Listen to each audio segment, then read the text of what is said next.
masalahnya sampai kena bayi, Pak. Viral banget videonya itu, sampai di view 200 juta kali. Satu kesempatan dia ulangin, tinggalin. Korban anak-anak, traumanya berjangka panjang. Thinking, speaking, healing, acting, tip of the truth.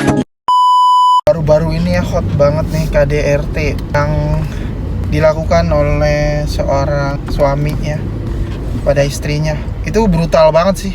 Selebgram ya? Selebgram ya katanya, selebgram. Aku juga kurang tahu juga selebgram, Nggak baru pernah tahu juga. ngikutin, ya.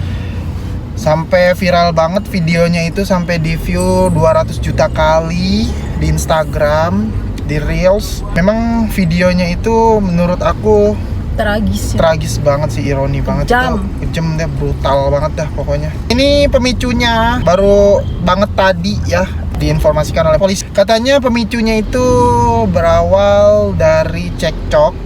Si istri kesel karena didapati suaminya itu nonton film dewasa. Ini sebenarnya bukan pemicu sebenarnya. Sebelumnya kata istrinya itu berapa kali ketahuan selingkuh. Ada banyak wanita katanya. Nah ini nih yang jadi pertanyaan aku. Sampai brutal banget kekerasannya itu ya. Sampai yang aku rasa, kok bisa sih semarah itu loh. Kayak gebukin maling motor ya? Iya, semarah itu loh. Aku nanya boleh nggak, Pak? Apa nanya apa? Kenapa orang yang selingkuh itu cenderung emosinya meledak-ledak? Tinggalkan dia gitu loh, Pak. Iya. Kalau ketahuan. Kalau kata aku ini ada beberapa banyak faktor ya penyebabnya. Ini pertama, emosional tak terkendali itu dipicu. Itu defense mechanism dia nggak? Ya, aku ngerasa itu defense mechanism dia yang ngerasa terancam, tersudutkan karena ketahuan kesalahan dia berselingkuh. Terus dia ngerasa gua harus lebih sangar, Protect gitu. gue harus lebih sangar intinya ya gitu. Terbentuklah sifat agresif, pemukulan, adanya Iya. tinggi. Kenapa? Orangnya sudah ada dasar untuk KDRT atau memang karena selingkuh aja, Pak? Jadi dia makin menjadi-jadi gitu. Maksud aku bawaan dari dianya memang udah ada atau tadinya nggak ada semenjak dia selingkuh melakukan kesalahan setan, jadi sifat setannya nempel di dia gitu. Gua lagi aja disalahin. Dua-duanya sih, Mam. Penyebabnya bisa jadi dua-duanya.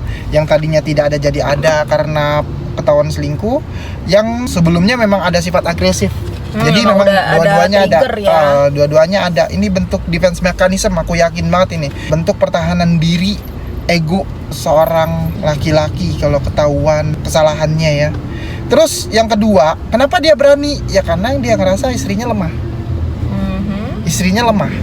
Jadi dia ngerasa lu nggak akan bisa ngelawan dan gua adalah laki-laki. Pak, masalahnya sampai kena bayi, Pak. Nah ini yang aku bilang tadi terlalu brutal itu. Bayinya bayi merah itu. Sampai kita yang punya bayi dan anak usia Bayangkan. 7 tahun aja rasanya gemes, guys. Bayangkan dalam keadaan dia tidur ada berapa neuron yang terganggu karena pertikaian KDRT itu. Kena fisik lagi Kena ya. fisik juga. Kayak double kill. Waduh, udah tidak bisa dibenarkan nih. Saran aku untuk teman-teman yang ngerasa jadi korban KDRT, menjadi korban judol, jadi korban yang selalu diselingkuhin sama pasangannya, Ketidakbahagiaan pernikahan atau toxic relationship yang masih belum menikah ya. Daripada kalian memaafkan pasangan kalian dan terjebak karena Manusia bisa berubah. sebaiknya tinggalin. Bolehlah kasih satu kesempatan. Ingat, satu kesempatan, jangan lebih. Satu kesempatan dia ulangin, tinggalin. Ini nih habit yang benar-benar ngerusak hubungan mental, yang ngerusak psikis juga ya. Ada pap suami yang nggak mau berubah. Jadi kayak bininya tuh capek gitu. Ngasih tahu dianya tetap begitu aja. Itu gimana? Sama masuk ke situ nggak sih? Intinya gini, menurut aku Kan capek gitu. Istrinya nih capek gitu. Cuma dia bertahan demi anak. ini juga bertahan demi anak. Gimana Jangan tuh? dijadiin tameng bertahan demi anak. Ingat ya, korban anak-anak traumanya berjangka panjang. Mau ditutupin serapat-rapatnya keburukan suami atau ayahnya itu bakal kecium. Kita manusia punya batas. Kalau Memang istri kita tidak bahagia kan mana bisa anaknya bahagia. Ya makanya aku bilang jangan jadiin tameng. Kalau misalnya bertahan hanya karena untuk anak-anak gitu, sebaiknya jangan. Bicarakan aja baik-baik dengan anak. Kenapa ingin berpisah dengan bapaknya atau dengan ibunya, jelasin aja. anak bisa nerima kok. Mau dari kecil, mau dari jangan berbohong dah. Toh anak juga yang dibutuhkan adalah kasih paham dan kasih sayang. Korbannya itu nggak cuman pasangan kita ya, anak juga bisa. Misalnya nih udah bertahan nih kan, ibu udah bertahan gitu dari KDRT bapaknya, udah ditutup-tutupin gitu kesalahan bapaknya, akhirnya bapaknya malah emosional Ceplosan gak sih ke anak ya? ke anak. Itu sih yang Jangan sampai itu waspada. terjadi gitu. Jangan sampai anak juga jadi korban gitu. Jangan sampai. Selama kita masih jadi korban pertama dari KDRT, jangan sampai ada korban kedua. Itu anak sendiri. Kalau udah nemuin red flag yang ada di rumah tangga itu, salah satunya tadi ya, ada KDRT, ada judol, ada selingkuh, ketidakbahagiaan gitu. Salah satu pihak aja. Dah sebaiknya tinggalin lah.